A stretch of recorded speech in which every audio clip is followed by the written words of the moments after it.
श्री स्वामी समर्थ. मी योगिता स्वागत करते तुमचं माझ्या मिनी ब्लॉगमध्ये. तर तुम्ही म्हणत असाल हे कोको कशाचं आहे, तर चला पूर्ण व्हिडिओ मी चॅनलवरती टाकलेला आहे, तुम्ही नक्कीच जाऊन बघा. डिस्क्रिप्शनमध्ये तुम्हाला मी लिंक दिलेली आहे आणि यामध्ये काय आहे ते तुम्हाला बघायला भेटेल. तर हे बघा, एवढे सर्व साहित्य म्हणजे जे 30 जो भांड्याचा संच आहे तो आपल्याला भेटलेला आहे.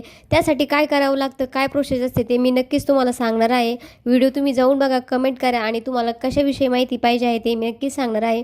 तर आता आहे ना, मे होता काल, म्हणजेच कामगार दिन 1 मे. तर 1 मेला निकाल असतो, तर आपल्या मुलींचा काल निकाल होता. तर दोघींना किती पर्सेंटेज पडले, काय पडले ते तुम्हाला दाखवणार आहे.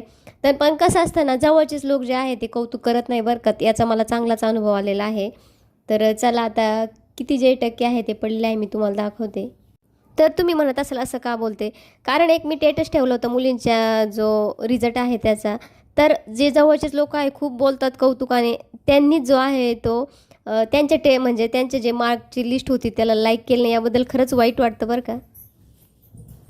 तर दोन्ही मुलींना विदाऊट ट्युशन खूप कौतुकास्पद असं यश मिळवलं होतं. दोन्ही मुलींचं जे टॉप 5चा रँक होता त्याच्यामध्ये नाव आलं होतं आणि खरंच मला दोन्ही मुलींचा अभिमान वाटतो की त्यांनी विदाऊट ट्युशन एवढे छान असे मार्क पाडले. खरंच देवाचे मी आभारी मानतात की एवढं गोंडस अशा छान मुली मला हुशार माझ्या पदरात देवाने दिल्या. धन्यवाद.